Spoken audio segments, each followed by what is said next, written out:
¿Qué tal, amigos? Bienvenidos una semana más a Andalucía Paranormal, aquí en 7 Televisión Andalucía, en toda la red de televisiones de 7 Televisión.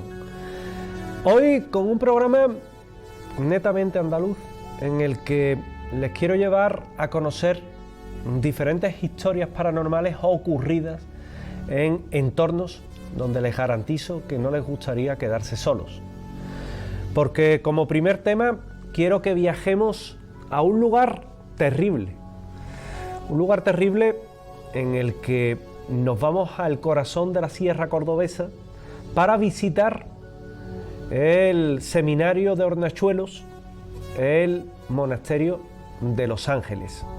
Un lugar que es tremendamente impactante, un lugar que hoy se le ha dado uso y que en su interior, antaño, en otra época, sucedían todo tipo de fenómenos paranormales que motivaron diferentes investigaciones y diferentes visitas de aquellos que están llamados por el misterio. Como primer tema, nos trasladamos a este lugar en la Sierra Cordobesa, pero como segundo tema, nos vamos a quedar en Sevilla y vamos a hablar de la antigua terminal del aeropuerto de Sevilla-San Pablo. Y no vamos a hablar de turismo, tampoco vamos a hablar de arquitectura y tampoco vamos a hablar del problema de las administraciones públicas o de las administraciones, en este caso, competentes en materia aeroportuaria, ni mucho menos. Vamos a hablar de fenómenos paranormales en la antigua terminal del aeropuerto, con una investigación inédita, con una investigación que comenzó en el año 2019 y que ha finalizado este verano con unos resultados que son muy prometedores.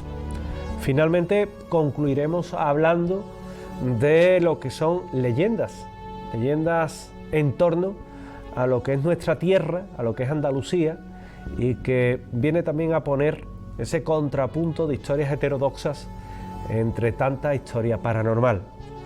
Pero de entrada, permítanme que comencemos este viaje en Andalucía Paranormal para ir sin duda alguna a uno de los lugares que a mí más me han impactado y más me han llamado la atención. Lo descubrí en el año 2003.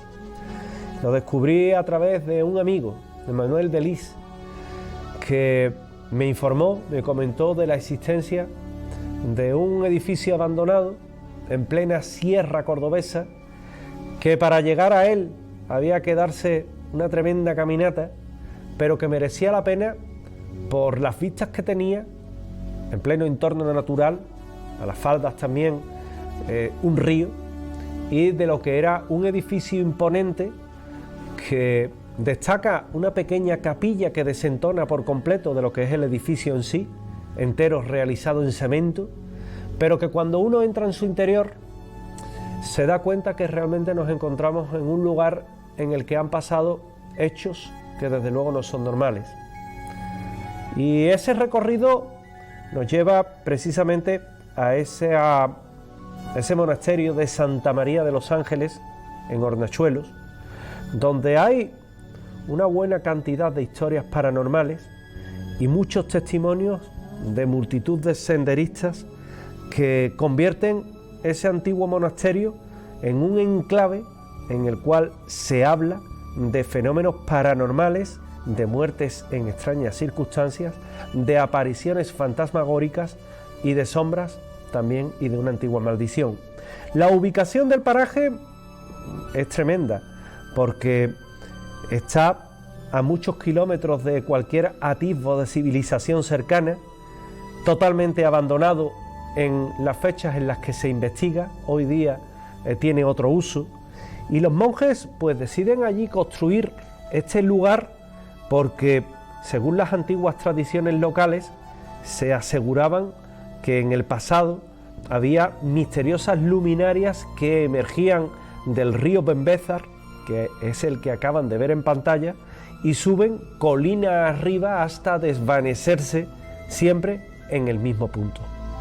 Como si los ángeles, decían, estuviera señalando la ubicación donde se debía construir tan sagrado lugar.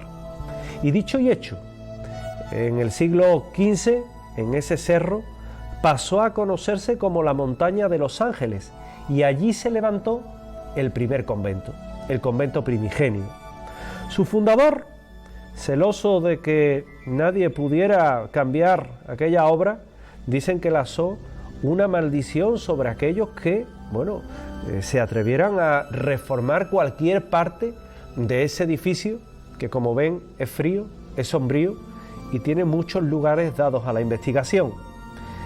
Eso ocurría en el año 1498 a 1465, cuando se tiene aquel primigenio convento, monasterio, y que sufre 3 incendios devastadores que prácticamente lo dejan reducido a cenizas y que imponen que de nuevo se tenga que volver a reconstruir. Cada vez que la congregación se recuperaba, pues un nuevo infierno de cenizas les obligaba a comenzar de nuevo. La imagen, en este caso, pues nos encontramos también que allí han ido multitud de grupos, por ejemplo, aquellos que investigan en lugares como los que hoy es producto y fruto de lo que estamos hablando, como abandonados en el tiempo, y que visitan el lugar en busca o bien de urbex, es decir, lugares abandonados que tienen diferentes atractivos para poder visitarlos, o lugares donde ocurren hechos paranormales. Quizás, como les comentaba, esa imagen de monjes envueltos en llamas, lanzándose al vacío, al río Benbézar, en un desesperado intento de sofocar las llamas, pues sean y hagan el resto para que nuestra imaginación ponga los trozos que faltan. Pero la verdad es que cuando uno llega a ese seminario de Hornachuelos y ve esa inmensa cruz en ese camino, pues se queda realmente impresionado. Quizás ese pasado truculento sea el que ha inspirado tantas y tantas historias que cuentan en torno a él. Se decía también que en una cueva cercana se encerró voluntariamente una mujer que mediante el aislamiento lo que buscaba era redimir sus pecados en una vida que había sido lasciva y una vida de infidelidades. Durante una década cuentan que no abandonó la reclusión voluntaria, salvo para acercarse precisamente a ese convento y pedir agua y comida a los monjes. Pero un día cuenta la leyenda que dejó de ir y nadie volvió a tener noticias de ella, hasta que su cuerpo fue encontrado sin vida en esa cueva, y desde entonces decenas de senderistas afirman haber visto a una figura traslúcida que en diferentes épocas del año se le ve recorriendo ese senderito que los amigos de Abandonados en el Tiempo están realizando en este momento. Un buen día también cuentan que se presentó en aquel lugar, a las puertas del cenobio, un aristócrata inglés con su amada, huyendo de la familia de ella que no aprobaba la unión. El novio y el noble también ofreció toda su fortuna a los frailes a cambio que les permitiera vivir allí, instalarse en el templo. Y estos, no sobrados de disponibles económicos, aceptaron. Al poco tiempo, los familiares de la joven descubrieron el paradero secreto de esta pareja y se personaron en aquel lugar recóndito clamando venganza por el daño infringido al honor del apellido. En el forcejeo, la chica recibió una puñalada de su propio hermano y fallece en el acto. Después de este hecho tan violento, los frailes ordenaron al anglosajón abandonar sus estancias, el cual se recluyó en una de las celdas y se negó a marcharse. Durante días se fue quedando allí hasta perder la cordura y de repente abandonó la habitación en la que se había hecho fuerte, se sacudió de forma violenta a los monjes que salieron a su paso y tras subir a lo alto del campanario se arrojó al vacío al grito de «Yo soy el demonio». Otros casos también, esto evidentemente todo va entroncado entre la leyenda y la realidad, fue de un vecino de aquel lugar, Antonio Roldán, que falleció después de caerse por un barranco de este entorno y que, bueno, dicen que hoy día se aparece también en este lugar y que incluso pues se atrevieron a identificar con ese fantasma al propio señor que cae por este barranco. Unos dicen que es un suicida y que debido a ello precisamente se aparece en su interior. Con estos relatos, pues la verdad es que uno se hace eco de todo lo que ocurre dentro de este edificio, pero sí es cierto que también nos vamos a encontrar casos en los que yo he tenido la oportunidad de estar en ese lugar, en lo que es ese seminario de Hornachuelos, ese convento, ese monasterio de Santa María de los Ángeles, y he tenido la oportunidad de investigar, de estar allí hace ya unos años y poder también distinguir lo que eran esos fenómenos paranormales o no. Un lugar impresionante, un lugar construido en este punto particular de recogimiento de la sierra, ideal desde luego para apartarse del mundo y aislarse y encontrar en este caso la inspiración, la iluminación o simplemente el recogimiento necesario. De su historia sabemos, por ejemplo, que el 14 de abril de 1490, el que fuera el segundo conde de Belalcázar, Fray Juan de la Puebla, crea ese convento que tiene un peso histórico importante y en el que incluso llegan a visitarlo los propios reyes católicos que están hasta allí y llegan hasta allí y posteriormente, eso sería en el año 1494, en el año 1570 el propio rey Felipe II. El edificio, como comentaba anteriormente, sufre diferentes incendios en 1498, en 1543, en 1655 y trágicamente pues dañan la construcción original. Hay fallecimientos de hermanos, se reconstruye, tal y como se puede leer en una inscripción del año 1793. Aunque se tiene poca constancia de las muertes ocurridas en el interior, sí es verdad que hay un antiguo cementerio en las inmediaciones del mismo que también es propia de este tipo de arquitectura religiosa. En este punto es donde les voy a contar una experiencia estremecedora que vivimos en el año 2004. Año de una gran actividad para los investigadores en este mismo punto, donde visitamos el lugar, un lugar que, como he indicado, no es de fácil acceso y donde esa verja oxidada nos daba la bienvenida y que tras una dura caminata pues accedemos al mismo. Al entrar solo se escuchaba el resonar de nuestros pies en la grava del camino, en la tierra del camino, y ya pues también decir que se encontraba una sensación particular de esa humedad que va penetrando en el cuerpo, que va calando en el cuerpo y que era también como consecuencia, como producto del sitio donde estábamos. Compañeros del misterio como Manuel de Lis, como Jesús Camacho, pues ya contaron en su día, con posterioridad, todo lo que ocurría en el interior, de esos fenómenos paranormales, de captar voces, de psicofonías, de visualización de sombras en ese enclave, que no era desde luego lo más inquietante ni lo más impactante, puesto que también se habían podido ver siluetas luminosas que no se correspondían con nada y que sí se correspondían con lo que pudiera ser una aparición, una especie de fantasma.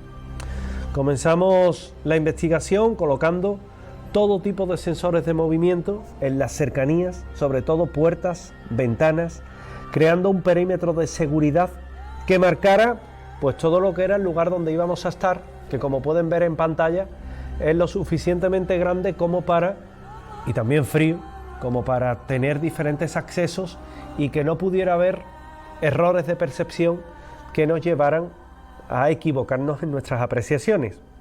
Se hicieron rondas de psicofonías, rondas de 20 minutos en los que se trataba de captar algo en ese mismo lugar. También se realizaron grabaciones de vídeos, fotografías que documentaran nuestra investigación y nuestra estancia en aquel mismo punto. Y curiosamente hay que decir que las imágenes de aquellos momentos, que eran fotografías de carrete, el carrete que ya prácticamente ha quedado casi olvidado, pues todas salieron veladas, ninguna sirvió, pero sí es verdad que había grabaciones de vídeo y también nuestras propias experiencias en el interior que atestiguaban que habíamos estado allí. Al filo de las 3 de la madrugada comenzaron a saltar los detectores de presencia ubicados al final del pasillo. Acudimos rápidos hasta allí. No había nada que delatara la presencia de alguien o algo, aunque sí el fenómeno de termogénesis. Fenómeno de termogénesis, que es la bajada de temperatura extraña, sin que medie una corriente. La corriente siempre es de derecha a izquierda, de izquierda a derecha, o trazando diagonales, nunca de abajo a arriba o de arriba a abajo, y sin embargo era como nosotros estábamos recibiendo aquel fenómeno de termogénesis a la par que saltaban los detectores de campo, los llamados EMF o K2, que nos delataban también que algo estaba ocurriendo. Por aquel entonces aquellos aparatos eran casi un lujo tenerlos, y sí nos basábamos más en nuestras brújulas que indicaban que estaban alterando y se estaban alterando lo que era esa circunstancia, ese campo electromagnético que alteraban a las brújulas. Estuvimos allí, estuvimos haciendo diferentes pruebas en esas galerías que han visto, en esa galería principal, que es donde nos quisimos poner, aparte de donde pusimos todo lo que eran nuestros aparatos. Y lo curioso de todo ello es que nadie en aquel momento descansaba, todos teníamos los niveles de alerta muy altos, y comenzaron a escucharse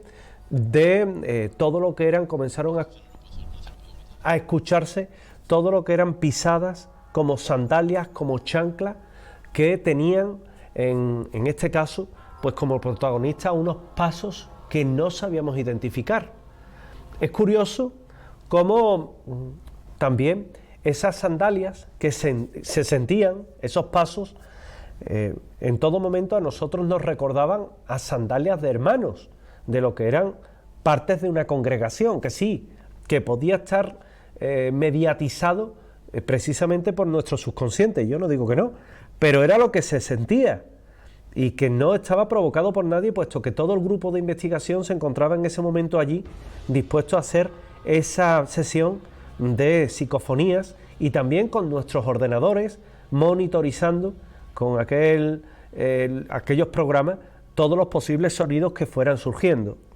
A las 3 de la mañana alguien quiso hacer una investigación un poco más subjetiva, tratar de contactar con lo que allí habitaba, con los monjes de ese convento, a través del tablero de la Ouija. Una Ouija que, bajo mi opinión, resultaba comprometida. Nos sentamos 4 personas en esa misma sala que están viendo en este momento, y allí colocamos todos el dedo sobre el máster.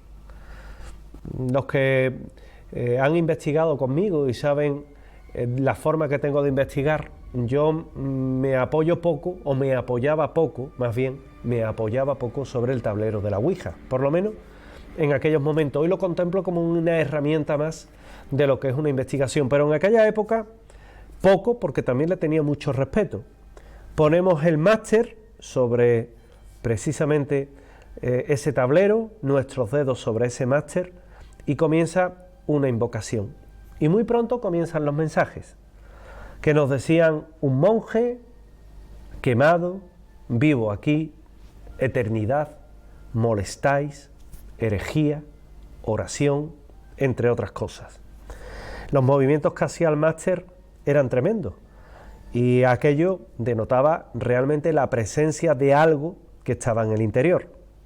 Pero aunque toda la experiencia resultaba increíble, sobre todo porque había veces en los que los dedos casi no tocaban el máster y aquello se movía a una velocidad de vértigo, algo invisible también parecía estar jugando con las luces, con las linternas que teníamos, que se estaban quedando sin batería, sin pilas, y hablar por un móvil era sinónimo de un aparato inútil porque no tenían cobertura ninguno de ellos. En un momento determinado, en aquella sesión viene a ocurrir algo que iba a ser muy extraño.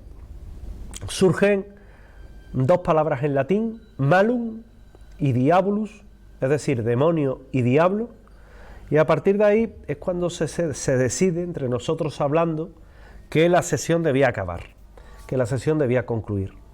Pero antes de cerrar esa sesión, una de nuestras acompañantes se comienza a sentir mal, decía que estaba mareada, que le olía todo muy mal, como a carne podrida, a crudo, que estaba mareada y con ganas de vomitar.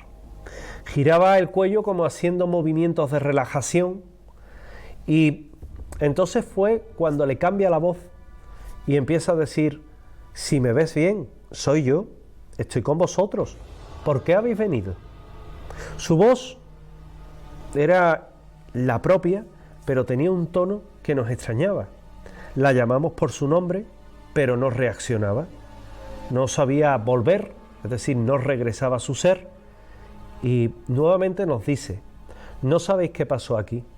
Este lugar tiene muchos secretos, pero no los vais a descubrir.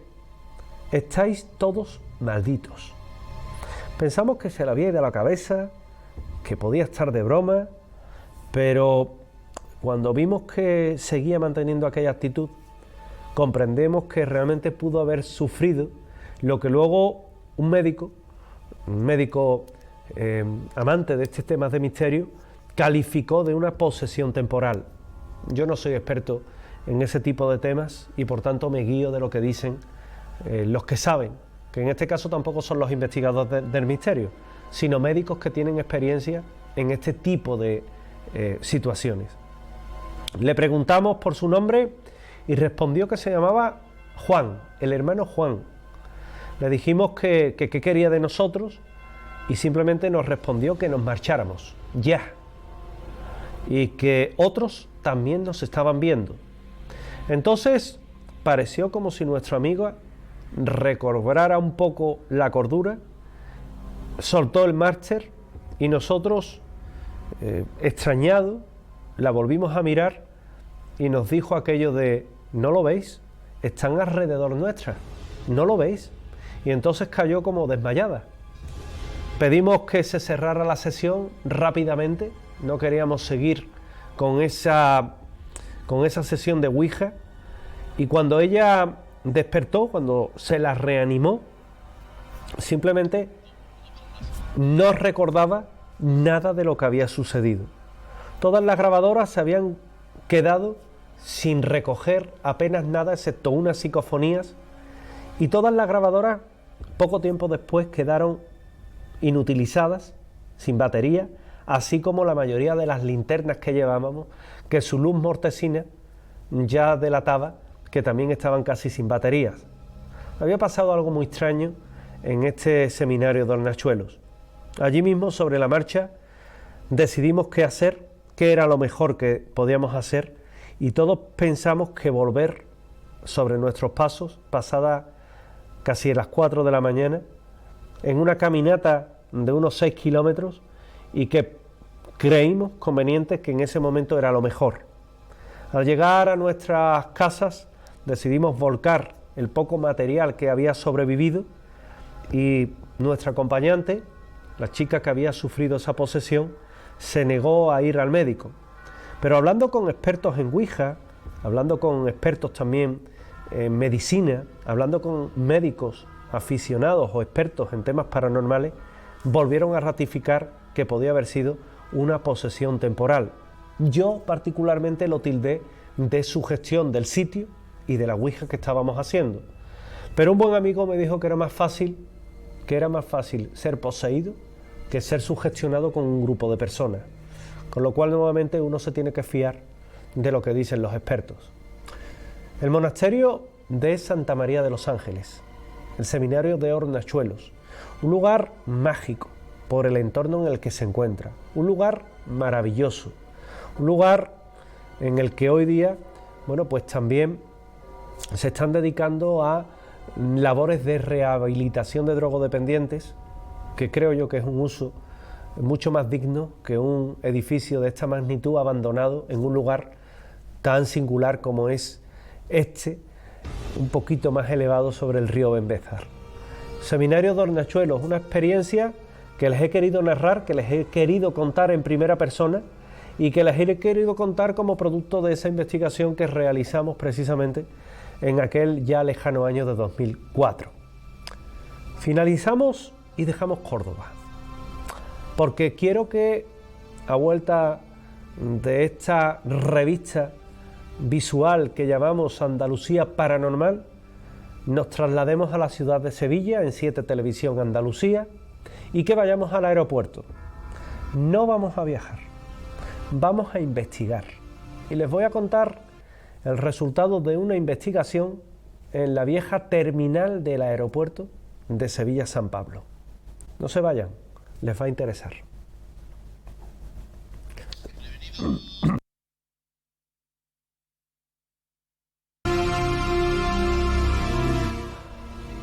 Aeropuerto de Sevilla-San Pablo, un lugar que tiene un trasiego sin igual de pasajeros, de viajeros, en el que nos vamos también a casi hermanar con el aeropuerto de Málaga, por ser los 2 aeropuertos que más tráfico aéreo evidentemente tienen de Andalucía.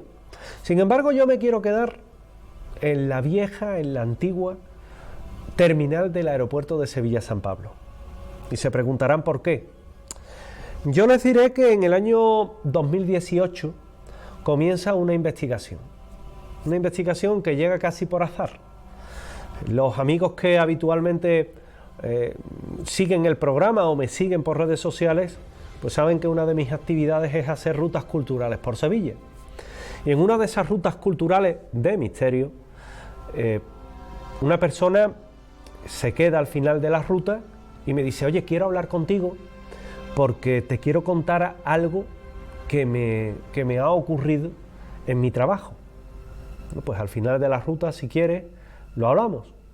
Finalizamos ese recorrido de esa Sevilla sobrenatural que realizaba aquel día con la empresa Molarte, la judería de Sevilla, y cuando estaba al final, cuando estábamos andando casi ya de regreso, tranquilamente, descansadamente, sin tener en este caso preocupación de horarios ni tampoco de todas las personas que venían con nosotros aquel día, pues esta persona me dice: mira, yo trabajo en seguridad del aeropuerto de Sevilla y uno de los lugares en los que solemos hacer ronda es la antigua terminal, la terminal que funcionó antes de la actual, de la nueva, que tiene 2 niveles, entrada, llegada y salida.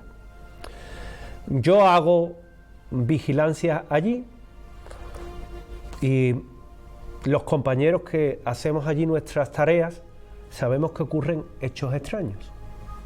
Yo le pregunto que qué les ocurre y él empieza a relatarme diferentes episodios ocurridos durante 2018, 2017, 2019, estamos incluso antes de la pandemia, estamos en el verano de 2019 y él me comenta como, por ejemplo, andando por lo que es, imagínense, una terminal vacía, la antigua terminal del aeropuerto de Sevilla-San Pablo, una terminal vacía, sin nadie, en la que ellos mientras que caminan, o él mientras que camina, me comentaba cómo sentía pasos, cómo siente a alguien que se pasea por allí, pero allí no hay nadie, cómo hay puertas que se abren y se cierran solas, que a él le han obligado a hacer una ronda completa, incluso llamar a un compañero para entre 2 peinar el edificio, no fuera a ser que alguien se hubiera metido allí.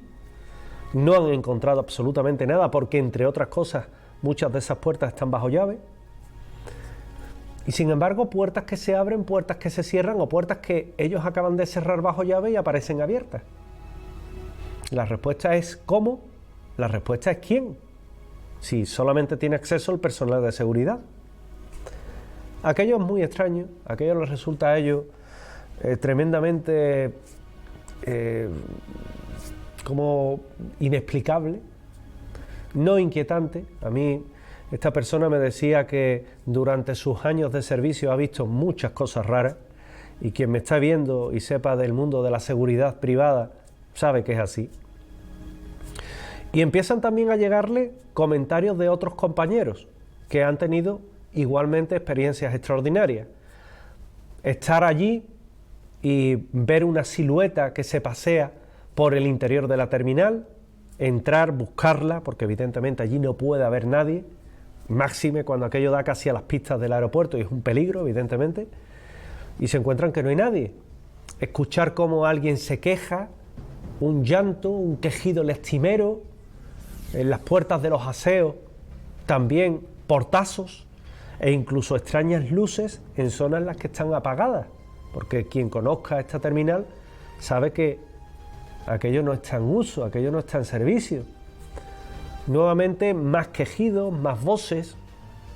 Una persona, una noche del personal de seguridad, tiene una experiencia en la que ve algo, cree ver una silueta, se desplaza a donde la ha visto y se encuentra ¿qué? Pues se encuentra que allí no hay nada, pero sí hay una bajada de temperatura bastante fuerte. A partir de esa bajada de temperatura bastante fuerte, lo que se va a encontrar al girarse es una sombra. Él me decía a mí que era una silueta opaca, era un bulto frente a él, como si hubiera alguien en la penumbra, pero allí no había nadie, y él distinguía claramente a la persona, no le veía los rasgos, pero sí veía a una persona delante de él. Él llegó incluso a comunicarse, qué es lo que quiere, qué haces aquí, aquello no le habla, y cuando esta persona trata de acercarse, creyendo que era alguien físico, aquello simplemente desaparece. Esta persona llega cari acontecida, el compañero al verlo le dice, oye, ¿qué te pasa? Y le cuenta lo que le ha sucedido. Él le dice, mira, mejor será que esto lo mantengas en silencio, lo calles, que no lo hables con nadie, porque aunque sabemos que esto está ocurriendo en la terminal, por el trabajo, por el bien de la nómina, de al fin y al cabo lo que te da de comer, que no se hable, que no se diga, y aquello queda silenciado. Pero ellos llevan viviéndolo durante muchos días, muchos meses, esos años, en esa terminal desde que quedara cerrada. Yo le preguntaba a él, oye, ¿y por qué puede ser esto? ¿Ha muerto alguien allí? Siempre se recurre a una muerte, siempre se recurre a una persona que de alguna forma se haya dejado la vida allí. Él me decía, mira, los compañeros de seguridad, incluso personal de mantenimiento de instalaciones, hablan de un señor que muere aquí, que creían que era sacerdote, pero todo esto en el contexto de la rumorología. Otro compañero me comentó que había fallecido un pasajero y que cuando llegó la ambulancia, aunque se lo llevó y bueno, fallece en el hospital, el hombre prácticamente muere allí, de un infarto, de un ataque cardíaco. También hablan de una chica que trabajaba por aquel entonces en una de las compañías aéreas, que también fallece, aunque ella fallece de una larga enfermedad, pero dicen que está vinculada al sitio, que se aparece allí, y que sería la que hoy provoca esas pisadas de tacones en la terminal, o es la que abre y cierra unas determinadas puertas. Y aquello queda apartado, puesto que, como bien sabrán, la pandemia estalla en diciembre de 2019. Yo informo ya de lo que era el coronavirus. Primero, de una enfermedad extraña que provocaba una fiebre muy alta el 8 de enero de 2020, de los primeros periodistas que informó de ello públicamente, como se puede comprobar en los diarios. Luego ya vendrían otros, pero a partir de ahí, pues la investigación queda parada, porque entre otras cosas, primero había que pedir permisos, te tenían que dejar entrar, tenías que contar con los testigos, y la pandemia lo para todo. El tiempo, sin embargo, hace que yo esté en contacto con estas personas. El tiempo también hace que aquello se vaya enfriando, aunque los fenómenos seguían produciéndose. Las solicitudes quedaban rechazadas. No esperaba, si quieren que les diga la verdad, no esperaba tampoco que lo autorizaran, o no llegaba a la persona adecuada. Y un buen día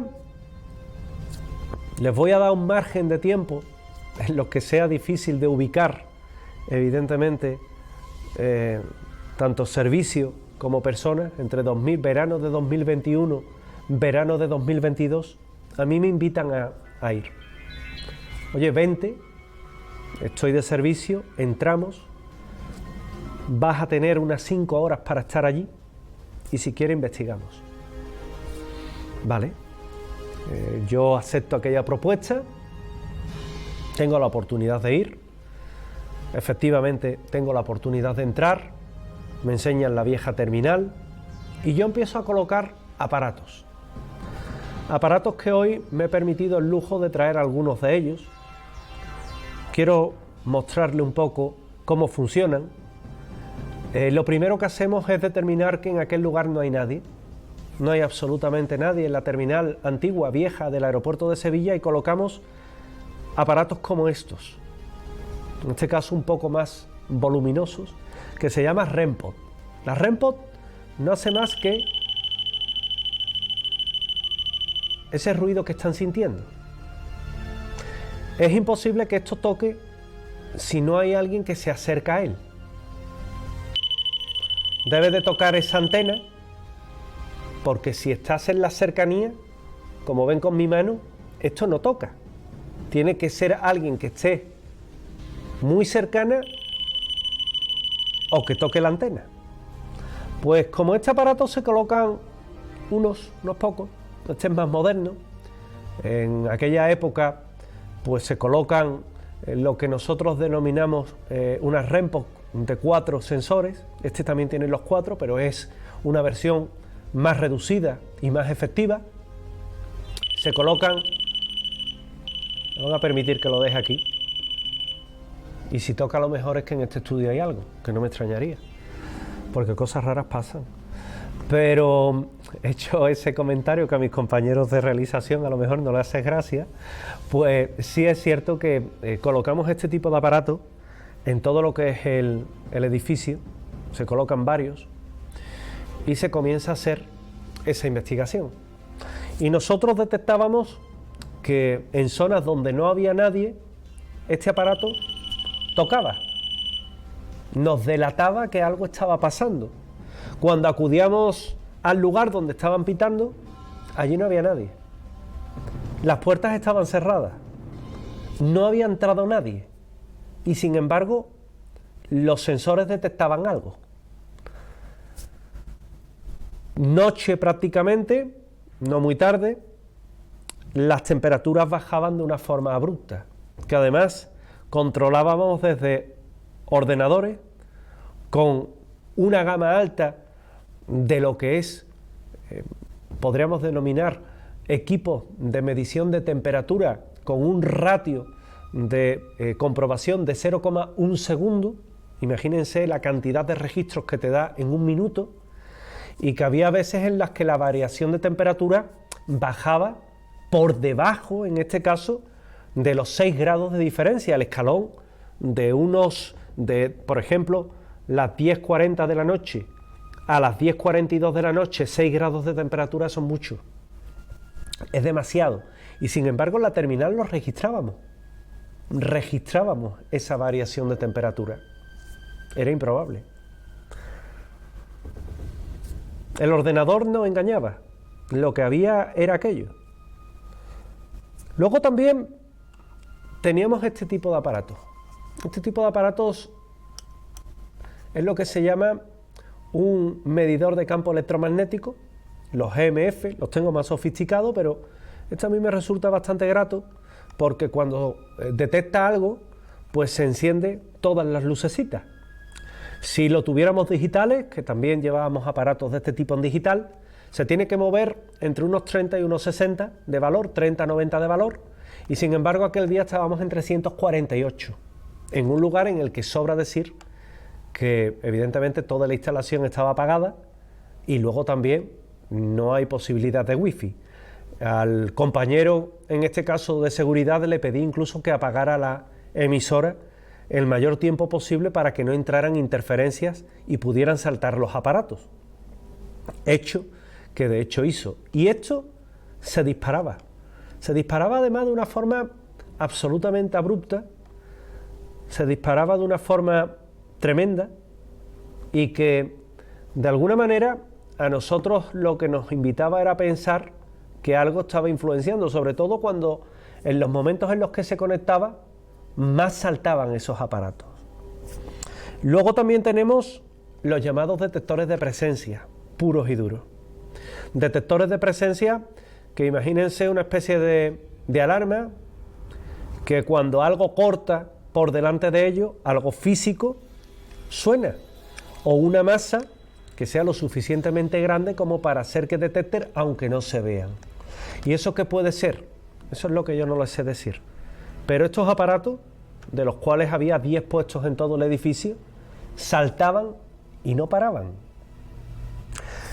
Hicimos experiencias de psicofonías con grabadoras, en este caso una Tascam, una Zoom, 2 grabadoras que son profesionales, ordenadores con equipos también como el Adobe Audition y micrófonos profesionales conectados para ir registrando todo lo que pudiéramos tener, todo lo que pudiéramos grabar, y que también registraron inclusiones que no podemos emitir porque, entre otras cosas, se escuchan bajo y con mucho ruido y son sumamente molestas, pero que están ahí, están grabadas.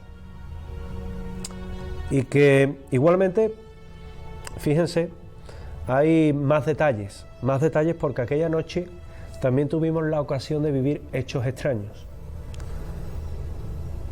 Se preguntarán qué. Los detectores, como comentaba, empiezan a saltar, empezamos a captar psicofonías. Un buen amigo que venía con nosotros, que tiene ciertas capacidades, él comentaba que estaba detectando algo extraño allí. Evidentemente, cuando se tira de un medium, pues estamos ante un hecho que es subjetivo. Es un hecho que evidentemente no puede ser demostrado salvo por esa persona que dice que está detectando algo, que siente presencia. Compréndanme, en cualquier investigación, sea el medium que sea mi buen amigo Rafael de Alba, sea, por ejemplo, cualquier medium, como en su día, por ejemplo, investigaba la propia Paloma Navarrete o el equipo EPTA, ¿verdad? Pues es subjetivo, es decir, es lo que ellos nos dicen y que nosotros, como parte del equipo, aceptamos de buena fe, pero que puede ser difícil de asimilar, ¿verdad?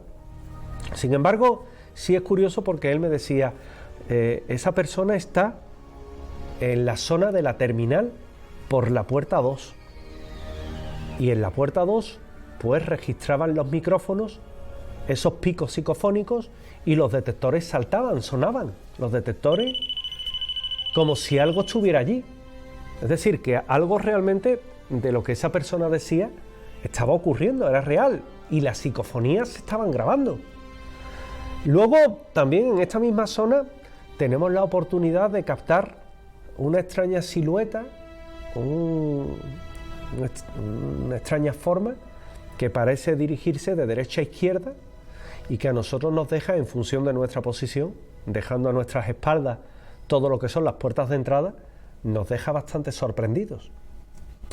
Aquella noche tenemos también otra experiencia que es bastante inusual, porque vemos cómo se enciende una luz que la persona de seguridad que nos franquea el acceso nos dice que aquello es imposible, no hay nadie.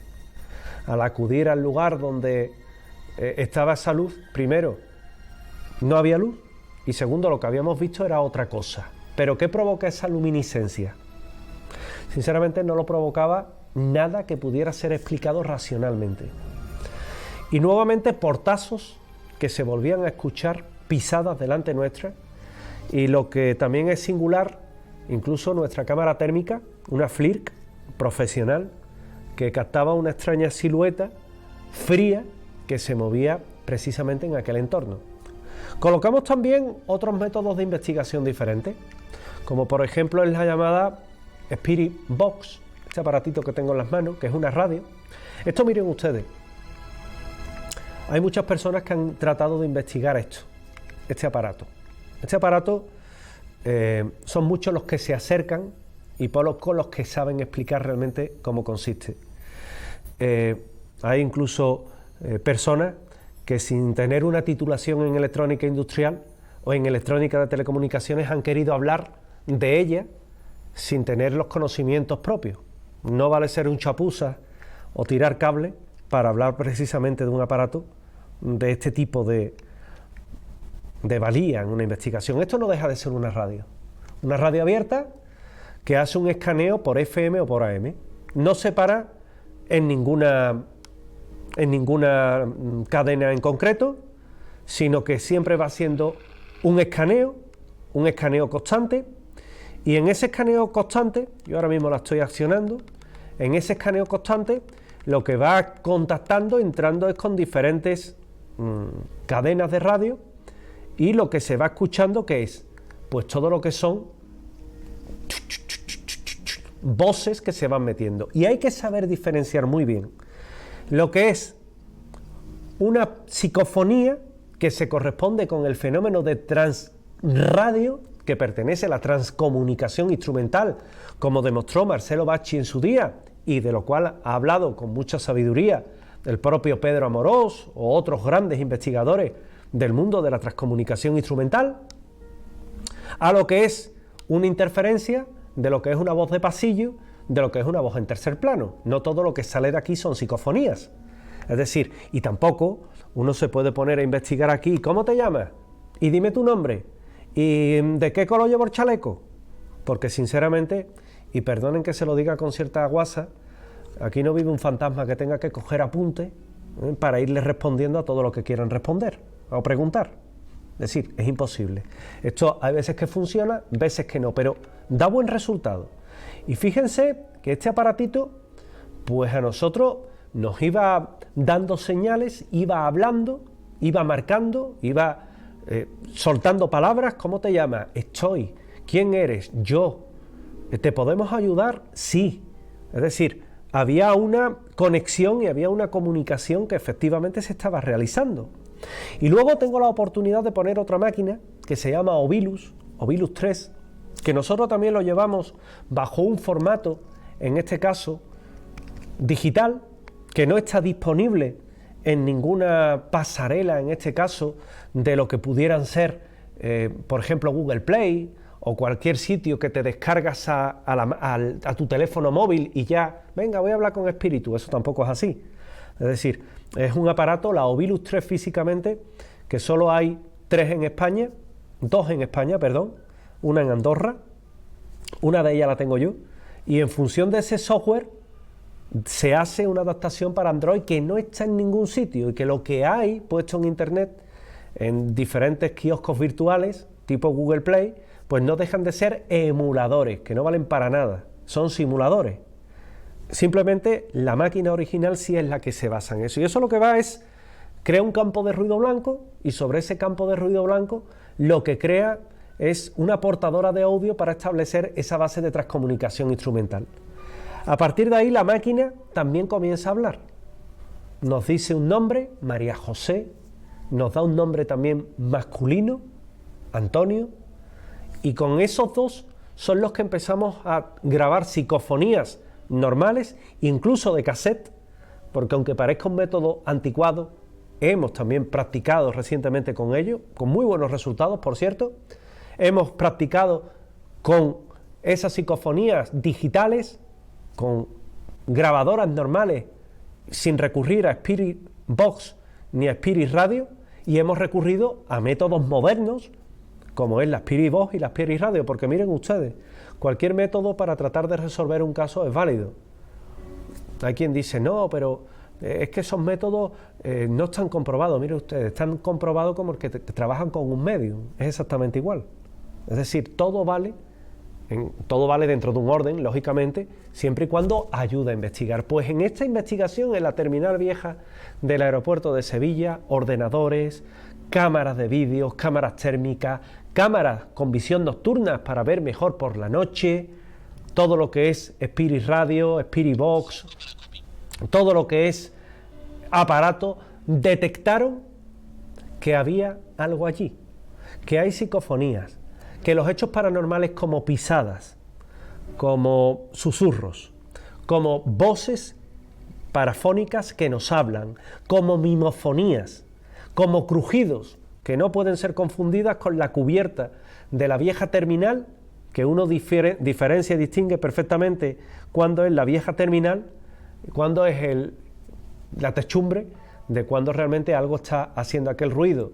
Detectores de presencias que saltaban, detectores múltiples que detectaban también algo, y sobre todo la silueta, la sombra que llegamos a ver, y sobre todo las indicaciones de nuestro medium, que en todo momento nos dice que detecta algo, que ve algo, que hay dos personas allí que habitan en esa terminal y que son los responsables de esos fenómenos que están ocurriendo, que quieren algo determinado, que yo por confidencialidad no les puedo decir, pero que evidentemente hoy de los que les he querido hablar es de esta investigación, que como digo y reitero, se extiende desde el año 2019 hasta 2022, hasta verano de 2022, que es cuando ha concluido, aunque una investigación siempre queda abierta, y que hoy, en exclusiva, he querido mostrárselo, he querido hablarle de ello, y he querido de alguna forma que también sepan qué ocurre en el aeropuerto viejo, en la vieja terminal del aeropuerto de Sevilla. Me van a permitir que vaya concluyendo con una de las leyendas de Sevilla. Durante esta temporada estamos contando leyendas de lo que es Andalucía, y hoy les quiero hablar de una que tiene que ver con una hermandad, con la Hermandad del Gran Poder. Cuentan que hace ya muchos años el Sevilla tenía un jugador que se llamaba, fíjense, además era una persona, Araujo, que era muy devoto al Gran Poder. Pues esa persona que se llamaba Araujo, devota de la hermandad, devoto, cuentan que tenía un hijo y ese hijo enferma. Él, que todos los viernes acudía al Gran Poder, pide que su hijo recupere la salud. Pero el hijo, cuenta la leyenda, fallece. Y Araujo promete que nunca más va a volver al Gran Poder, y que si el Gran Poder quiere, que vaya él a su casa. Tremenda osadía, ¿verdad? Pasan los años y el Gran Poder, el Señor de Sevilla, llega la época de las misiones, década de los 60. Y en las misiones le correspondía visitar un lugar al cual no iba normalmente por su estación de penitencia, en este caso el barrio de Nervión. Cuentan que cuando el Gran Poder con su Virgen acude allá, pues hace acto de presencia el mayor enemigo de las procesiones y de las imágenes, la lluvia. Comienza a llover. Empiezan a buscar refugio, no había un sitio donde albergar al Cristo, al Nazareno del Gran Poder de San Lorenzo, y ven un garaje. Curiosamente, aquel garaje, aquel lugar que tenía también como negocio el propio Araujo, pues era el único sitio donde podía encontrar cobijo, y llamaron a la puerta. Y al llamar a la puerta, Araujo bajó y preguntó aquello de ¿quién es? Y una voz resuena desde el otro lado que le dice: el Gran Poder. Abrió la puerta y cuando elevó sus ojos, allí estaba el Señor del Gran Poder cayéndole una tibia lluvia, y él, con el corazón sobrecogido, abrió la puerta y simplemente permitió que entrara en aquel lugar y pudiera cobijarse de la lluvia. Al día siguiente se reunió la hermandad, se rearmó y tiró para su casa en San Lorenzo. Sin embargo, esa es la leyenda. Permítanme que le cuente la versión real. Luego pueden quedarse con la que quieran. Pero en su día, un compañero, Antonio Delgado Roy, un gran especialista en temas de Semana Santa, me comenta que quiere contar una cosa. Y es que el hijo de Araujo, Jesús, pues contaba su historia también, quizás un poco cansado de esa leyenda en la que él moría y en la que evidentemente no había muerto.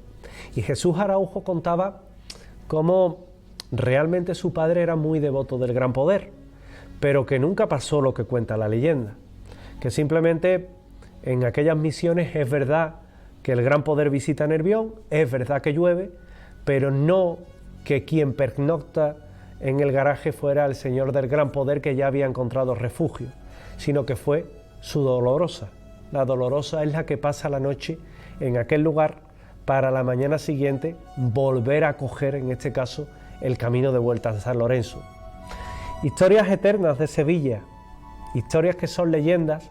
Yo le cuento la realidad, le cuento la leyenda y ustedes eligen. Yo prefiero quedarme con la primera, pero la verdad siempre va a ser la verdad. Como verdad han sido los casos que hemos tocado hoy. Ese seminario de Hornachuelos, en la Sierra de Córdoba, en ese Santa María de los Ángeles, con esa historia general que les he contado, pero también con esa historia particular del que investiga y del que ha investigado en ese mismo punto, y también esa terminal del aeropuerto de Sevilla, de la cual, por confidencialidad, no hemos podido ofrecerles imágenes, obviamente, pero sí les he querido contar toda la historia para que sepan quién la investiga, cuándo la investiga, cómo pasa, por qué pasa, qué aparatos colocamos y quiénes son, pues los que llegan allá buscando el misterio en primer lugar. Nos vemos la próxima semana. Nos vemos aquí en Andalucía Paranormal, hablando de casos de nuestra tierra, pero también de casos generales que sin duda alguna les van a apasionar. Será dentro de una semana en esta, su casa, mi casa, 7 Televisión Andalucía. Hasta entonces, pásenlo de miedo. Muchas gracias.